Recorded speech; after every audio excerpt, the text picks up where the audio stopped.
Estes e outros conteúdos estão disponíveis em www.beiratv.pt.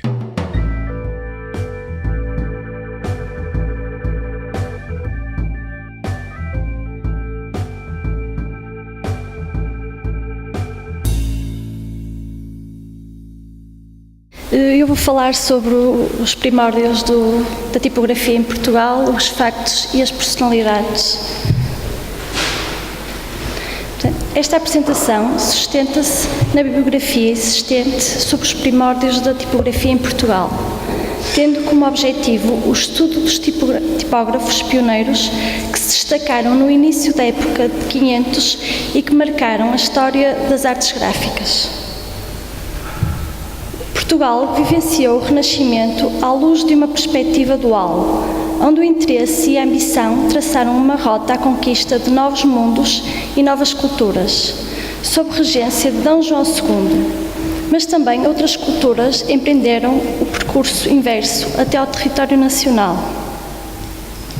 Os estrangeiros vindos para Portugal integraram o grupo de tipógrafos responsáveis pela impressão e edição de uma parte considerável das primeiras obras literárias e facultaram ao país a oportunidade de estruturar uma imensidão de referências e influências em todo o contexto socioeconómico e cultural.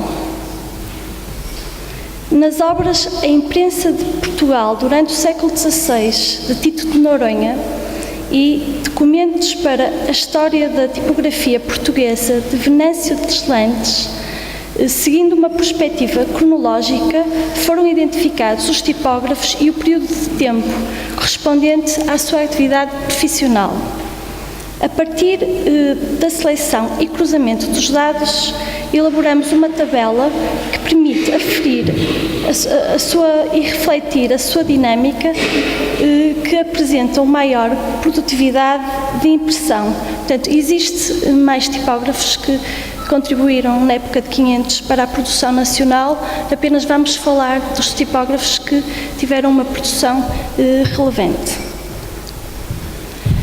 Os impressores alemães, em contraste com os judeus que introduziram a tipografia em Portugal no final do século XV,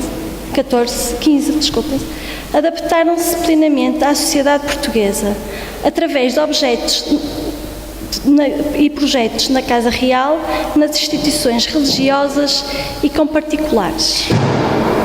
É o caso de Valentim Fernandes, tipógrafo de origem germânica que se estabeleceu em Portugal a partir de 1495. Por ordem da Rainha Dona Leonor, Valentim Fernandes imprimiu em parceria com Nicolau de Saxónia a Vita Christi, o primeiro livro cristão ornamentado com gravuras. Portanto, esta é a folha da primeira edição da Vita Christi.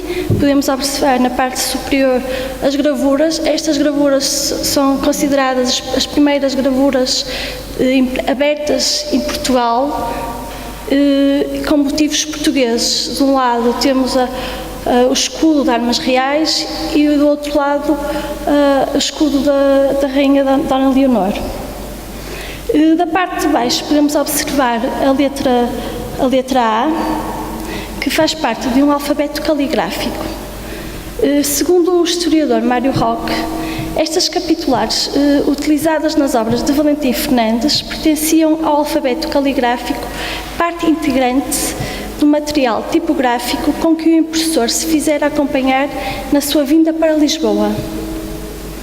Portanto, este impressor também produziu obras que delimitam princípios decorativos sem correspondência com a edição. As obras levadas ao prelo pelo Valentim Fernandes sinalizam-se pelos imponentes títulos, quase sempre precedidos por uma capitular caligráfica. Como podemos observar neste exemplo, portanto, a letra G da obra glosa famosíssima de 1506. Portanto, estas capitulares são singularmente utilizadas na composição de grandes títulos e chegam a atingir proporções de 5 por 6 centímetros, com a técnica xilotipia. Hermann de Campos foi um impressor também alemão e trabalhou na mesma oficina ou com o mesmo material de Valentim Fernandes entre 1509 e 1518. Deste impressor conhecem-se uma dezena de obras impressas em Setúbal, Almeirim e Lisboa entre 1509 e 18. Portanto, ele foi o impressor da obra Cancioneiro Geral, de Garcia de Rezende, que iniciou em Almeirim e terminou em Lisboa. Portanto, o rosto desta obra não possui ilustração, como podemos verificar, e também podemos observar que o uso das capitulares de Valentim Fernandes. Portanto, era comum na época os impressores reutilizarem o mesmo material. Nesta figura podemos observar o selo da ordem impresso na obra da regra e status e definições de Santiago, impressa em Setúbal, em 1509. O desenho exibe uma espada entre o Sol e a Lua, com uma legenda à volta. Portanto, o professor historiador João Alves Dias considera que esta legenda é a primeira xilografia onde aparecem desenhos e frases inteiramente com caracteres romanos. Portanto, podemos dizer que estes foram os primeiros caracteres romanos impressos em obras literárias. Na primeira metade do século XVI, a aquisição de novo material tipográfico era um luxo a que poucos impressores se podiam integrar, restando-lhe apenas como hipótese mais viável a aquisição de equipamento ou outro impressor mais velho. Por estes motivos, era comum que os elementos gráficos fossem reutilizados de livro para livro e apresentando diferença apenas na composição dos esquemas gráficos. Germão Galhardo, tipógrafo de origem francesa, estabelecido em Lisboa desde 1519, adquiriu aos herdeiros de Valentim Fernandes o material tipográfico, com que imprimiu as suas primeiras obras. Entre 1530 a 1531, Galhardo interrompeu a sua atividade para montar a tipografia do convento de Santa Cruz, de Coimbra. A sua missão incluía também o ensino do ofício e aos monges de Santa Cruz, pelo que se manteve na cidade durante um curto período de 9 meses, regressando pouco depois a Lisboa, onde viveu até ao fim dos seus dias. Os primeiros anos da imprensa de Santa Cruz são os mais ativos e também são aqueles em que se abrem novos modelos gráficos. Contemporaneamente à instalação da tipografia, a biblioteca é enriquecida pela aquisição de livros, como revela o livro de receitas e despesas do mosteiro, de novembro de 1534 a fevereiro de 1535, onde se encontra lançada a compra de diversas obras didáticas e de formação espiritual necessários à formação dos cônegos regrantes. As principais novidades gráficas em Portugal saíram dos prelos do Mosteiro de Santa Cruz. É o caso da obra Antimória, de Aires de Barbosa, que além de permitir reviver a época dos estudos das humanidades em Portugal, foi uma das primeiras obras impressas no nosso país com caracteres romanos e itálicos. Apesar dos caracteres romanos se encontrarem em Portugal desde a década de 30, não foi antes da década de 70 que estes se impuseram no panorama português. O público português, ao contrário do italiano e francês, manteve-se fiel ao desenho de letra marcadamente germânica, o gótico, mais por questão de gosto do que por questão de estética. Nos primeiros passos da indústria tipográfica e editorial quinhentista, os textos a levar ao prelo eram previamente escolhidos entre os manuscritos de maior procura. É nesta contingência que surge a função de editor e a tarefa de auscultação de mercado. Quanto à produção de obras e à respectiva divulgação, eram tarefas que, quase sempre, ficavam concentradas nas mãos do tipógrafo, facto que, como já sucedera com Valentim Fernandes e Germão Galhardo, voltaria a acontecer com Luís Rodrigues. Luís Rodrigues foi um impressor que trabalhou em Lisboa e é considerado um tipógrafo renascentista. Portanto, temos aqui a marca, o emblema tipográfico. Também era muito comum, nesta época, os tipógrafos terem o seu emblema. Portanto, portanto consiste no grifo enroscado num tronco com a legenda Salva Vita. Portanto, este impressor, Luís Rodrigues, tipógrafo e livreiro, foi o responsável pela introdução da portada arquitetónica nas artes gráficas em Portugal. Por volta do ano 1540, depois de ter impresso as ordenações de 1539, desloca-se a Paris, onde se abastece de material tipográfico, caracteres, estampas e contrata também pessoal especializado. Das estampas que ele trouxe de Paris, não é? Portanto, que ele adquiriu, temos aqui um exemplo, que é a folha de rosto desta obra, que foi impressa no ano de 1540.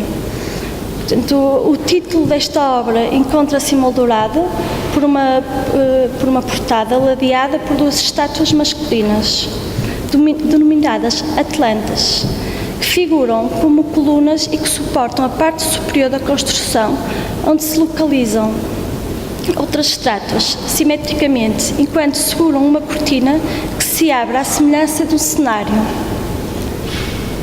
E é notável, não é, a semelhança entre esta figura Atlante e as que se encontram na portada, na fachada do Palácio de Isimbardi, em Milão.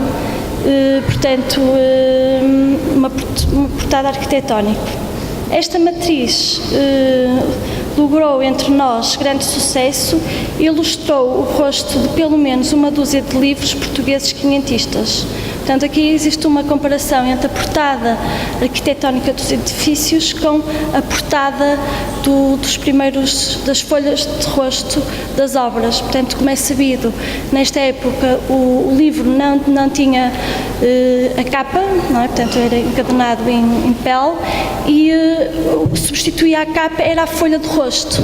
Portanto, este tipo de material era raríssimo. Portanto, este exemplo que estamos a visualizar foi impresso em 12 ou 13 livros por diferentes impressores. Portanto, era utilizado até gastar. Portanto, esta é uma portada junta, portanto, constituída só por este elemento. O que alterava era o texto incorporado no seu interior. A origem da imprensa da Universidade de Coimbra remonta ao alvará de Dom João III, que, a 21 de março de 1548, autorizava um contrato com impressores privilegiados da Universidade, João de Barreira e João Álvares.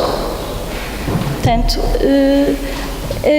esta dupla de tipógrafos, além de exercerem a sua atividade profissional na oficina da Universidade, também trabalhavam em parceria noutras cidades, como Lisboa, Braga e Coimbra. Portanto, a imprensa era propriedade real e os impressores pertenciam à Universidade. Portanto, nesta altura existiu um grande interesse por estudos das humanidades e a imprensa da Universidade de Coimbra veio trazer um grande dinamismo à produção editorial do século XVI em Portugal. Temos aqui um exemplo dos livros impressos na Universidade por os tipógrafos João Barreira e João Álvares. Portanto, João Barreira, da origem espanhola, exerceu a sua atividade entre 1542 e 1590 em Coimbra, Lisboa e Braga. Portanto, foi também impressor da Companhia de Jesus e é caracterizado como um dos mais opulentes do século XVI. João Álvares foi impressor português, natural de Salgueiro, Aveiro, ativo em Coimbra. Exerceu também o ofício em Lisboa, Braga e Coimbra, de 1542 até 1586. Outro dado que avulta do Portugal de 500 é a implementação da imprensa em outras cidades do país. Entre estas, Évora figura como centro de relevo e ocupa o terceiro lugar no que a atividade tipográfica diz respeito. André de Burgos exerceu até 1579. Segundo o historiador José Peixoto, André de Burgos não primava pela perfeição. O tipógrafo também trabalhava em Sevilha, de onde se conclui que estas cidades meridionais mantinham estreita relação no capítulo de tipógrafos quinhentistas em Portugal. O tipógrafo António Maris obteve o privilégio concedido por Dom João Sebastião e teve a sua oficina em Braga e Coimbra. Segundo Deslandes, António Maris era o preferido pelos jesuítas, tornando-se um dos tipógrafos mais ativos da segunda metade de 500. Portanto, consta que o tipógrafo livreiro de Coimbra se fornecia de material da oficina de Plantã, por intermédio de Pedro Moreto, joalheiro flamengo estabelecido em Lisboa. João Blávio, tipógrafo contemporâneo de André de Burgos, impressor natural de Colónia, que se estabeleceu em Lisboa e foi o impressor de Dom Sebastião, do rei Dom Sebastião. A relação entre o tipógrafo e o santo ofício revestia-se de grande delicadeza. João Blávio foi preso em 1561 sob a acusação de ter levado aos prelos falsas bulas em Espanha. Apesar disso, não foi vítima de segregação pela sociedade, mas foi enviado para trabalhar em Évora pelo Inquisidor-Geral. As obras deste impressor marcam com a sua decoração. Portanto, o seu trabalho é descrito como um lugar onde se sobrepõem motivos grotescos, cabeças de animais, seres reais e fantásticos, com linhas sinuosas, folhagens, flores, como podemos observar na figura. Talvez o gosto do artista pelo grotesco tenha surgido pela reação política contra a ocupação espanhola. Não daremos por concluir esta apresentação sem antes mencionarmos António Gonçalves, o tipógrafo que houve a honra de imprimir a primeira edição dos Lusíadas, o poema épico. António Gonçalves foi um impressor notável que imprimiu sempre em Lisboa e cuja atividade se desenvolveu entre 1566 e 1577. Tempo este durante o qual produziu uns 27 ou 28 títulos, com caracteres redondos e itálicos. Portanto, aqui temos a portada da folha de rosto da primeira edição dos Lusíadas, que se organiza com 4 partes independentes. Portanto, a parte superior é formada ao centro por um pelicano que dentro do ninho alimenta os filhos. De cada lado, servindo de ornamento, há um golfinho na parte inferior e decorado por filetes ao lado, a toda a largura. Nos lados, uma coluna sombreada e ao fundo um pedestal com vários desenhos. Esta portada foi utilizada até 1598 em obras diversas por 4 diferentes impressores: Germão Galhardo, António Gonçalves, António Ribeiro e António Álvares. Em conclusão, o arranque da tipografia em Portugal ficou marcado pelo caráter religioso das suas edições e foi dominado por tipógrafos estrangeiros nas primeiras 3 décadas do século XVI. Porém, a partir da 4ª década, a grande maioria dos tipógrafos era já de origem nacional. Os tipógrafos de 500, ao contrário dos seus antecessores, não haviam como preocupação produzir obras que imitassem os manuscritos anteriores à imprensa. Os meios técnicos e o material tipográfico eram escassos e o recurso às ilustrações tornou-se indispensável, pelo menos em certos casos, quer para a valorização do objeto livro, quer por razões de ordem didática e artística. Os impressores recorriam a material de proveniência estrangeira frequentemente desgastado ou em mau estado, ou tentavam reproduzi-lo com maior ou menor precisão.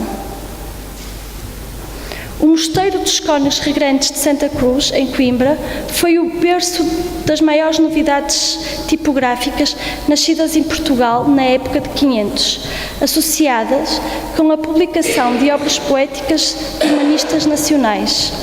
Na tipografia do mosteiro, deu-se à estampa obras graficamente notáveis pela inovação que preconizam e pela forma como enobrecem a abertura da indústria gráfica portuguesa às correntes da Europa quinhentista. Independentemente das razões havidas pelos mecenas para o investimento em objetos, à época consideramos raros e pouco acessíveis. Foi, indubitavelmente, graças a estas entidades que a cultura gráfica encontrou caminhos que conduziu à sua implementação e desenvolvimento no nosso país e que, atualmente, se constituem como o legado da cultura gráfica em Portugal. Muito obrigado.